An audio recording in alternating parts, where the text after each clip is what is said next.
All right, buckle up, everybody, because today we are diving deep into some seriously interesting data.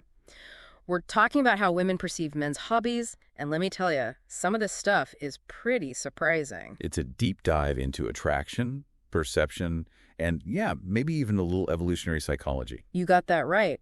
Our source material today is a survey, and not just any survey. This one comes from DatePsychology. They surveyed over 500 women. That's a pretty good sample size. And get this, they didn't mess around with any wishy-washy maybes. It was straight up attractive or unattractive. No neutral allowed. Wow, that forced choice format really forces people to, make a decision and reveal their preferences. Exactly. No fence sitting here. So let's get right to the good stuff.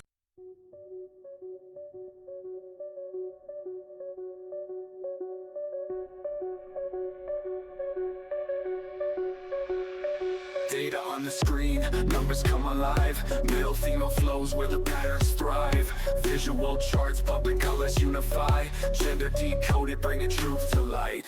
Small drum fill.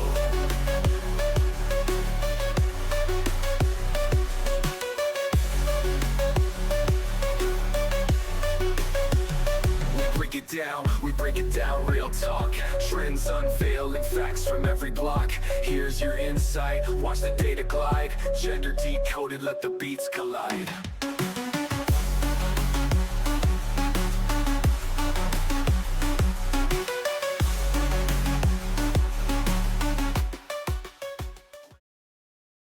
All right, let's dive into something interesting today. We're looking at a survey from DatePsychology. Over 500 women responded to this survey. And, it's about what they find attractive about a man's hobbies. And let me tell you, some of the results were not what I expected. Yeah. I mean, it is interesting how these little things, what we do in our free time, it can really kind of tell you a lot about a person. Right, exactly. Like a little window into, personality and priorities and all that. Absolutely. So let's just jump right into it, starting with the top contenders. Reading, foreign languages, playing an instrument, just absolutely dominated the list. So it seems like intelligence, a little bit of sophistication maybe, those are some seriously attractive qualities to a lot of women. Yeah. I wonder if it's dance, the image of the guy curled up with a good book, or if it's more like, oh, this is someone I can have a really interesting conversation with. What do you think? I think you're right on the money. Yeah, I think it's both. Oh. But it wasn't all about being a bookworm, though. Hands-on skills also scored really high. Woodworking, painting, cooking. Women appreciate a man who can create something tangible. Yeah, there's something about that. Craftsmanship, being able to build something or make something with your hands is pretty appealing. Yeah. And plus, who doesn't like a home-cooked meal, right? Definitely a plus in my book. Uh-huh. And for those who love being outside, swimming, hiking, and even gardening were big hits. Yeah, it makes you think of someone who's active and healthy and enjoys nature. I think that's a quality more and more people are looking for these days. For sure. Now, okay, this is where it gets really interesting. Blacksmithing and archery actually ranked higher than travel. I was not expecting that. I know, right? What is it about those? I wonder if it's the image those hobbies kind of conjure up, Strength, precision, a little bit of danger maybe. There's definitely some kind of allure to it. Yeah, like that old world skill set or something. Yeah. Almost like a modern day knight in shining armor. But let's be real, not all hobbies are created equal. We've talked about some of the all-stars. Mm-hmm. So now let's take a look at the maybe less popular contenders, shall we say. It's important to remember, I think, that, every hobby has its own, passionate community.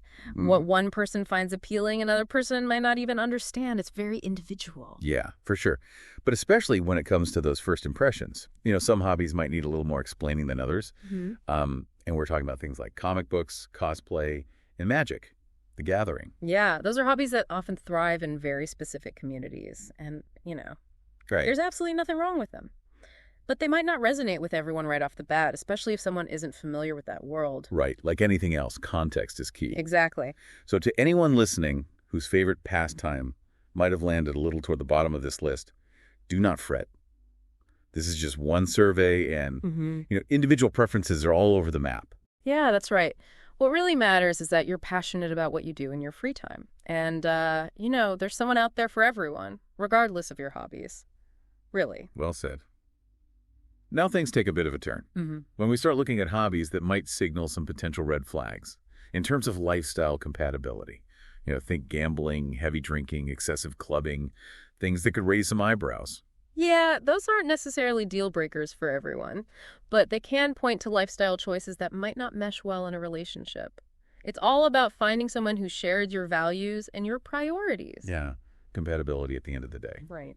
Now, moving into the online world, there were some digital activities that didn't fare too well either. We're talking about crypto trading, Funko collecting, and spending a lot of time arguing online. And notably, participation in what's known as the manosphere, which, for those who might not know, it's a collection of online communities that often promote kind of specific, sometimes controversial, views about masculinity. It's interesting how these online activities, much like our offline hobbies, can be incredibly revealing about our interests and perspectives. They definitely give you a little glimpse into our values and how we choose to spend our time, even in the digital realm.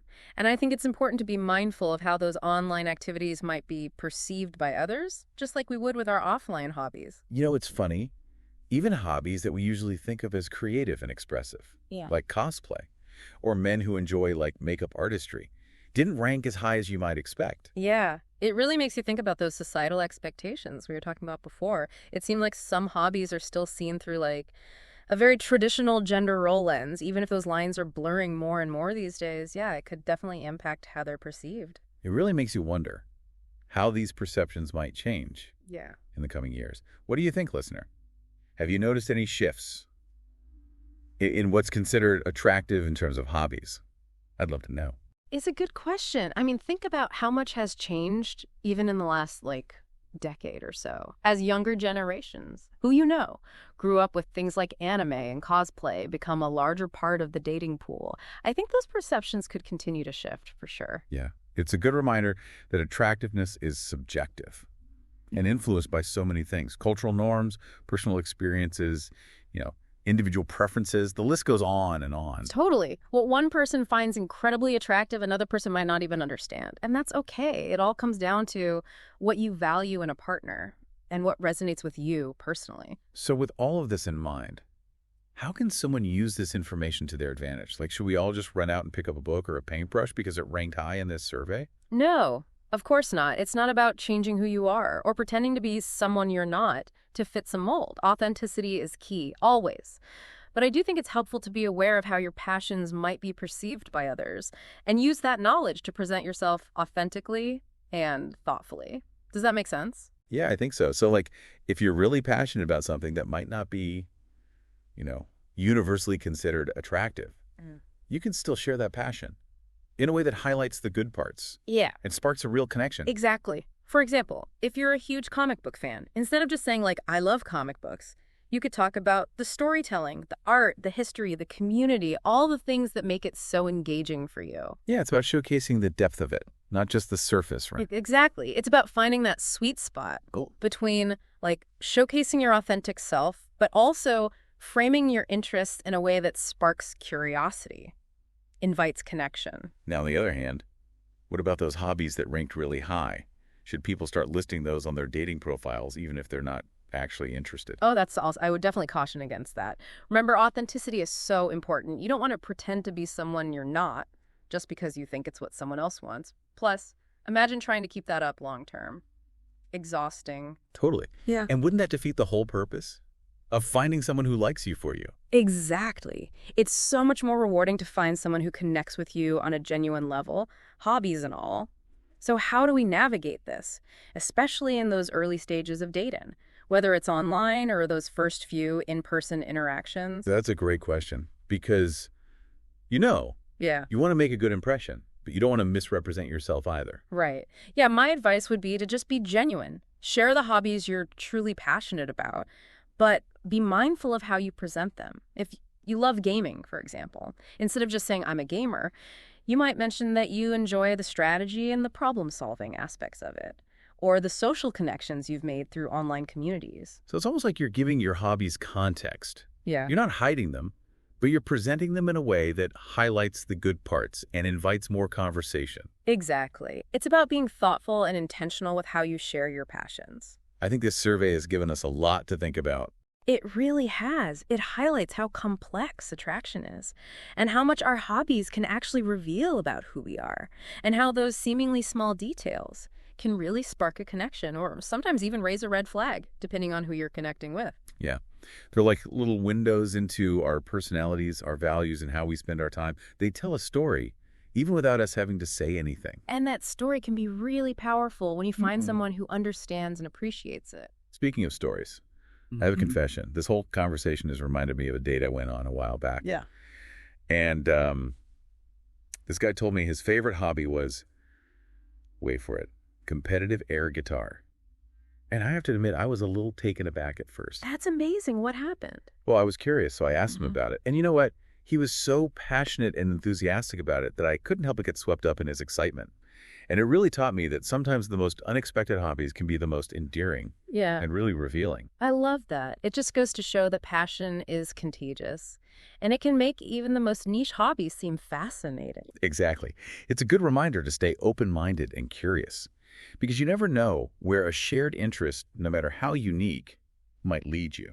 So to bring this back to our deep dive, I think the key takeaway here is that while this survey gives us some interesting data, it's not like a definitive guide to what all women find attractive. Right. It's just one data point. And individual preferences are so diverse. What really matters is being true to yourself and finding someone who appreciates you for you. Hobbies and all. It really is. And sometimes those shared passions for something, a little quirky, a little unexpected, can be the foundation for an amazing connection. Oh, yeah.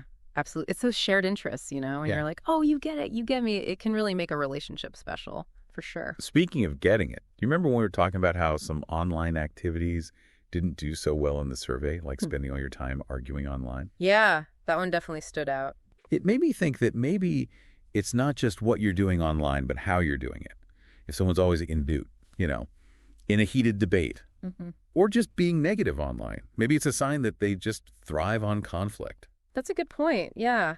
Even if you're passionate about something there's a difference between engaging in discussion and just trying to pick a fight. Right. And I think that applies to offline hobbies too. Like, it's not just about what you're into, but the attitude and energy you bring to it. Exactly. Passion is attractive, but so is being open-minded and respectful, willing to learn from others, all that good stuff. So for all you listeners out there, whether you're a bookworm, a blacksmith, or a competitive air guitarist, embrace what you love. And don't be afraid to share those passions, authentically, thoughtfully. You never know who might connect with you over your love for something unique. Well said. This deep dive has given us a lot to think about. Remember, attraction is complex. There's no one right answer. Be yourself, embrace your passions, and most importantly, have fun. That's what it's all about. Thanks for joining us on this journey into the fascinating world of hobbies and attraction. Until next time, keep diving deep and stay curious.